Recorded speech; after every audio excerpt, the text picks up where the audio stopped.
dampak corona itu nyata dan saya berbincang dengan 2 orang warga yang berada di Jawa Barat. Saya ingin kembali ke Bu Neneng. Bu Neneng, sekarang ada berapa orang di rumah yang Bu Neneng tempati? Kan Ibu sekarang di rumah mertua ya? Bu Neneng, terputus, nanti saya akan coba menghubungi lagi. Kalau begitu saya ke Pak Miftah dulu. Pak Miftah, saya dapat informasi ada tanggungan cicilan motor dan sekarang sedang dikejar-kejar debt collector. Betul atau tidak itu? Iya, iya betul Mbak Nana. Sebenarnya malu saya bicarain kayak gini. Cuman ya karena ini kebetulan baru aja saya saya disuruh ngait apa berusaha harus ada uang untuk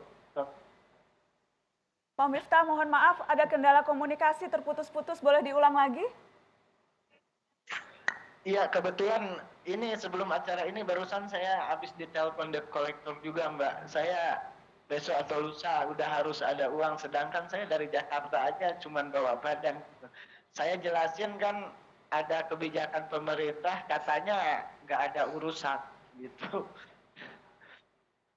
Berapa cicilan motor yang harus dibayar, Pak? Saya per bulan 1,2, Mbak. 1,2 juta. Dan sebelum ini memang sudah dikejar-kejar juga oleh debt collector. Sudah berapa lama nggak bisa bayar cicilan, Pak Miftah? Atau baru sekarang ini karena nggak dapat uang lagi? Pokoknya dari pas pandemi corona ini, Mbak. Sudah mencoba mengajukan keringanan kredit tidak ke perusahaan leasingnya? Sudah dicoba? Belum, Mbak, karena saya bertengkar karena motor saya hilang juga, Mbak. Motornya hilang? Iya, Mbak. Di Pasar Rebo pas saya lagi ngerjain skatepark Pasar Rebo. Jadi sekarang motor yang hilang itu cicilannya belum selesai, 1 bulan 1,2 juta dan dikejar-kejar debt collector. Iya, karena saya nggak bisa lapor polisi. Maklum, karena saya kan belum pernah berurusan sama polisi. Waktu itu kan saya bawa belum keluar suratnya, gitu, Mbak. Setelah belum keluar surat STNK-nya, saya bawa ke Jakarta. Nah, kan saya kenal sama orang biasa tidur di kolong. Oke. Dia Pak, balas gitu ya. Baik, Pak Miftah terputus-putus lagi. Saya harus nanti kita akan coba memperbaiki koneksinya. Saya akan cek apakah Bu Neneng sudah tersambung lagi. Bu Neneng, apakah sudah tersambung lagi? Assalamualaikum. Waalaikumsalam. Ya, sempat tersambung. Bu Neneng, jadi sekarang ada berapa orang di rumah Teteh? Yang di rumah mertua tuh ada berapa orang sekarang? Sekarang ada 9 orang. Banyak sekali 9 orang. 9 orang. Itu soalnya kan soalnya kakak saya sama adik saya juga sama di PHK, jadi semua pada nggak bisa ngontrak, akhirnya semua pada ngumpul di rumah orang tua, walaupun rumah orang tua juga kecil sekali. Jadi kalau orang tua dapat uangnya dari mana? Apakah usaha atau berdagang? Orang tua berdagang, cuman sekarang kan sepi, cuman dapat 30.000 gitu. Jualan apa, Teh? Jualan lontong kari. Lontong kari, dapatnya di pinggir jalan. Oke, jadi Teteh dan suami ada kegiatan di rumah, usaha-usaha kecil-kecilan atau sama sekali tidak bisa melakukan apa-apa, Teh? Kemarin pinjem sama saudara buat modal ya, walaupun saudara saya juga orang nggak punya, saya pinjem 30.000, 40.000 saya pinjam, cuma buat modal layang-layang. Modal layang-layang, tapi keuntungannya cuma 1 hari saya dapat 7.000, 5.000. Suami Teteh udah daftar kartu prakerja belum, Teh? Sudah, tapi gagal. Gagal gimana? Jadi ketika daftar langsung nggak bisa atau seperti apa? Waktu pas ada pengumuman tanggal 17 itu untuk gelombang pertama itu langsung ada konfirmasi katanya kalau suami saya tuh gagal, nggak bisa. Gitu, nanti suruh ikut lagi gelombang kedua. Nah dicoba lagi, nah nggak tahu hasilnya seperti apa. Oke, saya ingin ke Menteri Sosial Pak Juliali Batubara. Pak Ari, boleh saya minta komentar Bapak atas curhatan 2 warga kita ini, Pak? Ya, tentunya kita harus empati dan tentunya sedih juga ya dengar saudara-saudara kita yang kena wabah COVID-19 ini harus hidupnya menjadi lebih susah ya. Namun mungkin informasi dari saya untuk di COVID-19 ini bantuan sosial yang khusus karena di Kementerian Sosial ada bansos yang reguler seperti PKH, kemudian program kartu sembako, ada juga bansos yang sifatnya khusus untuk COVID-19 ini yang kita jalankan untuk 3 bulan ke depan. Yang pertama bansos sembako untuk penduduk di wilayah Jabodetabek. Kemudian bansos tunai untuk di luar wilayah Jabodetabek.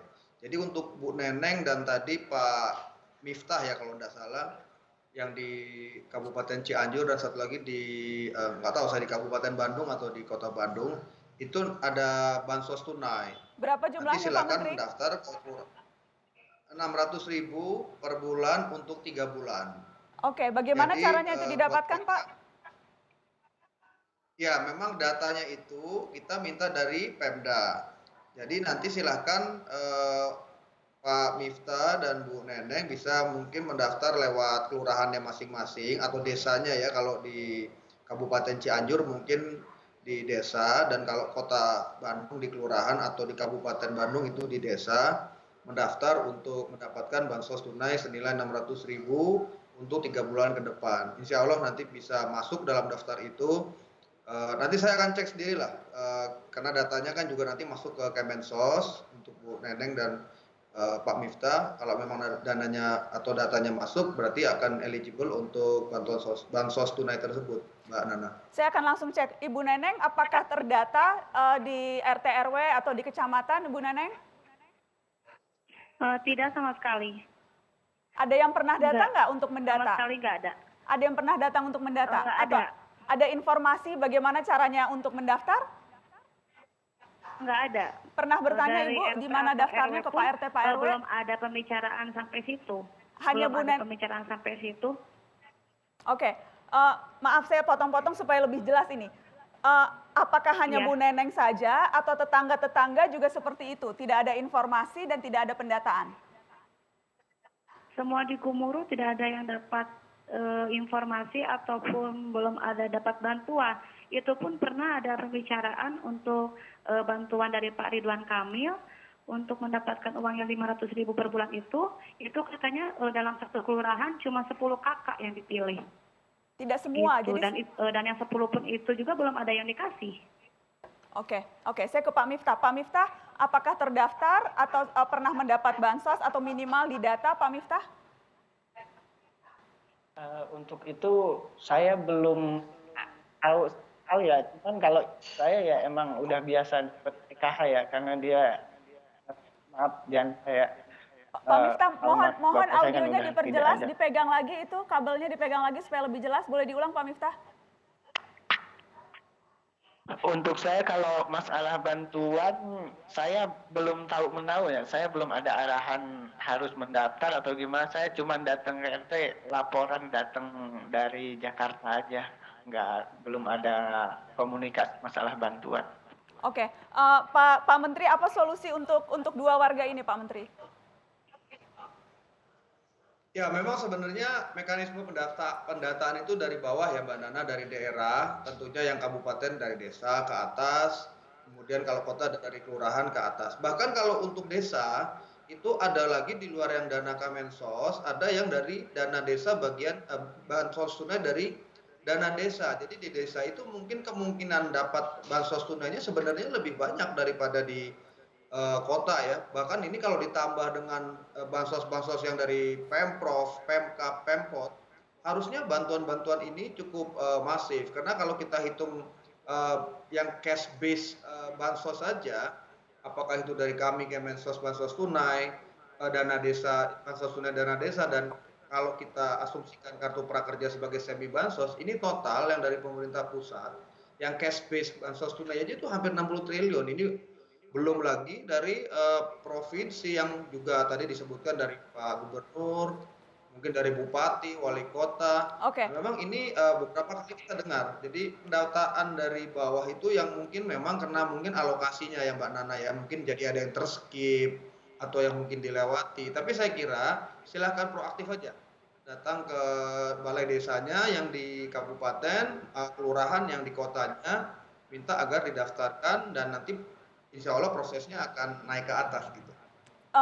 Saya membayangkan kebijakan yang memang tadi disebutkan, yang tadi seharusnya banyak, tetapi realnya di lapangan, ini yang kita lihat baru cerita 2 orang ini Pak Menteri. Jadi saya khawatir saran untuk proaktif ke atas itu tidak akan bisa banyak membantu 2 warga ini. Setelah pariwara kita akan bahas lagi, tetap di sini.